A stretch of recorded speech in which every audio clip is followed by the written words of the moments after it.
ସବୁ ଯୋଗ୍ୟ ହିତାଧିକାରୀଙ୍କୁ ମିଳିବ ପକ୍କାଘର। ପ୍ରଧାନମନ୍ତ୍ରୀ ନରେନ୍ଦ୍ର ମୋଦିଙ୍କ ସମସ୍ତଙ୍କୁ ପକ୍କାଘର ଯୋଜନାକୁ ସାକାର ଓ ନିଜର ନିର୍ବାଚନୀ ପ୍ରତିଶ୍ରୁତି ପୂରଣ କରିବା ଉଦ୍ଦେଶ୍ୟରେ ବିଜେପି ପ୍ରସ୍ତୁତ କରିଛି ବଡ଼ ଗେମ୍ ପ୍ଲାନ୍। ଗ୍ରାମାଞ୍ଚଳରେ ପକ୍କାଘର ନଥିବା ଆର୍ଥିକ ଦୁର୍ବଳ ବର୍ଗର ସବୁ ଲୋକଙ୍କୁ ପ୍ରଧାନମନ୍ତ୍ରୀ ଆବାସ ଯୋଜନାରେ ଘର ଯୋଗାଇ ଦେଇ ନିଜର ଭୋଟ ବ୍ୟାଙ୍କ ସୁଧାରିବାକୁ ରଣନୀତି ପ୍ରସ୍ତୁତ କରିଛନ୍ତି ମୋହନ ମାଝୀଙ୍କ ସରକାର। କେବଳ ସେତିକି ନୁହେଁ, ଆବାସ ଯୋଜନାରେ ପକ୍କାଘର ନଥିବା ସବୁ ଲୋକେ ଯେଭଳି ଘର ପାଇବେ ସେଥିପାଇଁ ପ୍ରଚଳିତ ଗାଇଡଲାଇନକୁ ବି କୋହଳ କରାଯାଇଛି।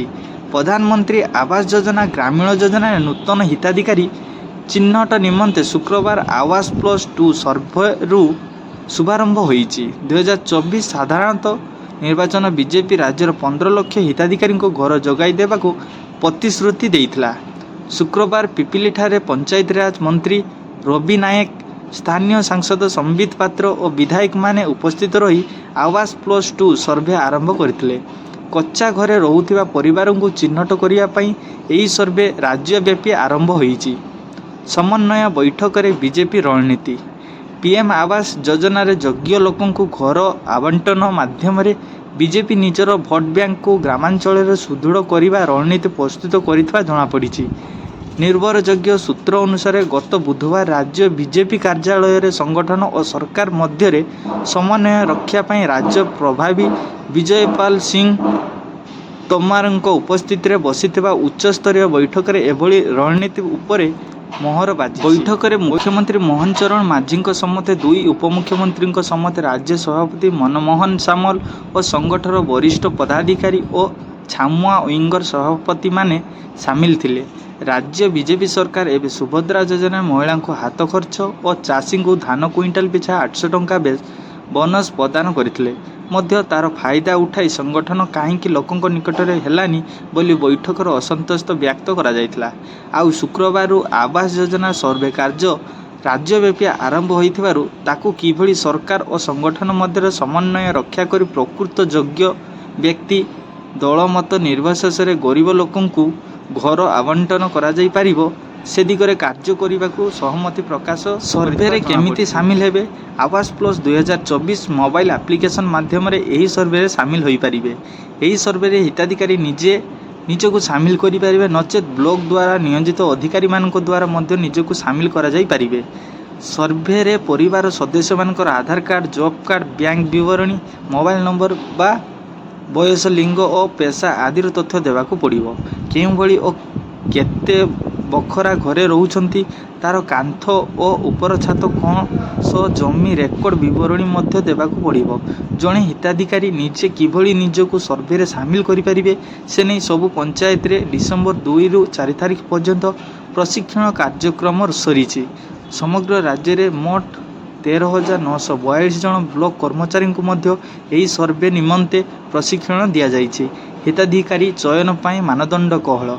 ଏହି ଘର ନିମନ୍ତେ ହିତାଧିକାରୀ ଚିହ୍ନଟ ପାଇଁ ପ୍ରଚଳିତ ମାନଦଣ୍ଡକୁ ମଧ୍ୟ ସରକାର କୋହଳ କରିଛନ୍ତି। ପୂର୍ବରୁ ମାନଦଣ୍ଡରେ ଥିବା 2 ଚକିଆ ଯାନ କିମ୍ବା ମାଛଧରା ବୋଟ୍, ଫ୍ରିଜ୍, ଲ୍ୟାଣ୍ଡଲାଇନ୍ ଫୋନ୍କୁ ସଂଶୋଧନ ସର୍ତ୍ତାବଳୀରୁ ବାଦ୍ ଦିଆଯାଇଛି।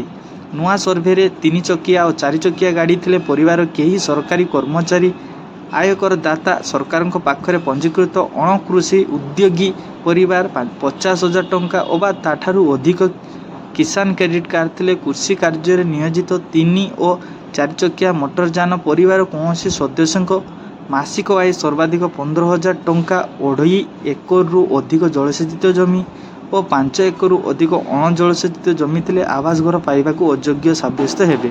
ପୂର୍ବରୁ ପରିବାର କୌଣସି ସଦସ୍ୟଙ୍କ ଆୟ 10,000 ଟଙ୍କାରୁ ଅଧିକ ଥିଲେ ସିଏ ଘର ପାଇବାକୁ ବଞ୍ଚିତ ହେଉଥିଲେ। ଟଙ୍କା ପାଇବେ ହିତାଧିକାରୀ? କେନ୍ଦ୍ର ସରକାର ପିଏମ୍ ଆବାସ ଯୋଜନାରେ ହିତାଧିକାରୀଙ୍କୁ ଘର ବାବଦରେ ଯୋଗାଉଥିବା ଅର୍ଥରାଶି ପରିମାଣକୁ 1.80 ଲକ୍ଷ ଟଙ୍କାକୁ ବୃଦ୍ଧି କରିଥିବା ନେଇ ପଞ୍ଚାୟତିରାଜ ମନ୍ତ୍ରୀ ରବି ନାରାୟଣ ନାୟକ 2024 ଅଗଷ୍ଟ ମାସରେ ପୂର୍ବରୁ ଏହି ରାଶି 1,20,000 ଟଙ୍କା ଥିଲା।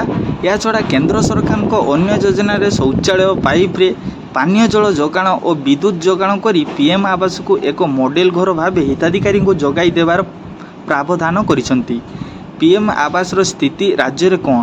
ଗ୍ରାମାଞ୍ଚଳ ଓ ଗୃହହୀନ ଓ କଚ୍ଚା ଘରେ ରହୁଥିବା ପରିବାରକୁ ପକ୍କା ଘର ଯୋଗାଇ ଦେବା ଲକ୍ଷ୍ୟରେ ପ୍ରଧାନମନ୍ତ୍ରୀ ମୋଦି 2016 ମସିହା ପିଏମ୍ ଆବାସ ଗ୍ରାମୀଣ ଯୋଜନାର ଶୁଭାରମ୍ଭ କରିଥିଲେ। ସାମାଜିକ ଓ ଅର୍ଥନୈତିକ ଜାତି ଗଣନା 2011 ସର୍ଭେ ଆଧାର ଓଡ଼ିଶାରେ 18.37 ଲକ୍ଷ ଯୋଗ୍ୟ ପରିବାରକୁ ପକ୍କା ଘର ଯୋଗାଇ ଦେବାକୁ ଚିହ୍ନଟ କରାଯାଇ 2020-2021 ସମସ୍ତ ଗୃହ ମଞ୍ଜୁର କରାଯାଇଥିଲା। ପରେ ବଳକା ରହିଥିବା ହିତାଧିକାରୀ ଚିହ୍ନଟ ପାଇଁ କେନ୍ଦ୍ର ସରକାର 2018 ଓ 2019ରେ ଆବାସ ପ୍ଲସ୍ ସର୍ଭେ କରିଥିଲେ, ଯେଉଁଥିରେ ଓଡ଼ିଶାର 9.92 ଲକ୍ଷ ପରିବାରକୁ ଚିହ୍ନଟ କରାଯାଇଥିଲା। ଏହି ଯୋଜନାରେ ଆବଣ୍ଟିତ ମୋଟ 28.25 ଲକ୍ଷ ଘର ମଧ୍ୟ 2024 ନଭେମ୍ବର ସୁଦ୍ଧା ମୋଟ 23 ଲକ୍ଷ ଘର ନିର୍ମାଣ ହୋଇସାରିଛି। 2024-2025 ଆର୍ଥିକ ବର୍ଷରେ 1,11,818 ଘର ବିଭିନ୍ନ ବ୍ଲକକୁ ବଣ୍ଟନ କରାଯାଇଛି।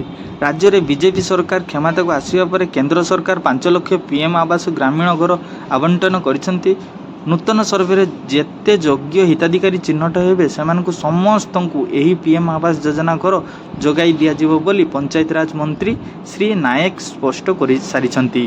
ବିଜେଡି ସରକାରଙ୍କ ହୀନ ରାଜନୀତି। ତତ୍କାଳୀନ ବିଜେଡି ସରକାର ହୀନ ରାଜନୀତି ଯୋଗୁଁ 2022 ମସିହା ସୁଦ୍ଧା ସମସ୍ତଙ୍କୁ ପକ୍କା ଘର ଲକ୍ଷ୍ୟ ହାସଲ ସମ୍ଭବପର ହୋଇପାରିନଥିଲା। ନିଜସ୍ୱ ବିଜୁ ପକ୍କା ଘର ଯୋଜନାର ମାତ୍ରାଧିକ ପ୍ରଚାର ଆଳାପ PM ଆବାସ ଘରରୁ ଯୋଗ୍ୟ ହିତାଧିକାରୀକୁ ବଞ୍ଚିତ କରିବାକୁ ପଛାଉନଥିବେ ବିଜେଡି ସରକାର। ଏପରି କେନ୍ଦ୍ର ସରକାରଙ୍କ ଦ୍ୱାରା ପ୍ରଦାନ କରାଯାଇଥିବା ଧାର୍ଯ୍ୟ ଲକ୍ଷ୍ୟ ମଧ୍ୟରୁ ସ୍ଥାୟୀ କ୍ରମ ତାଲିକାରେ ଆବଶ୍ୟକ ଯୋଗ୍ୟ ହିତାଧିକାରୀ ନଥିବା କାରଣରୁ 6,56,945ଟି ଘର ଫେରିଯାଇଥିଲା। ବାରମ୍ବାର PM ଆବାସ ପୋର୍ଟାଲ ଖୋଲାଯିବା ସତ୍ତ୍ୱେ ରାଜ୍ୟ ସରକାର ଆବଶ୍ୟକ ତଥ୍ୟ ଦାଖଲ ନ କରିବାରୁ ହିତାଧିକାରୀଙ୍କ ଘର ମିଳିପାରିନଥିଲେ।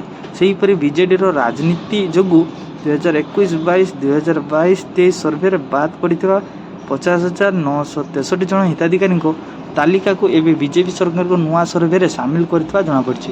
ତ ଫ୍ରେଣ୍ଡସ୍, ଏମିତି ଅପଡେଟ୍ ଭିଡ଼ିଓ ଜାଣିବା ପାଇଁ ଆମ ଚ୍ୟାନେଲକୁ ଏବେ ସବସ୍କ୍ରାଇବ୍ କରନ୍ତୁ, ଯାହାଫଳରେ ଆପଣମାନେ ସର୍ବପ୍ରଥମେ ଭିଡ଼ିଓଟି ପାଇପାରିବେ।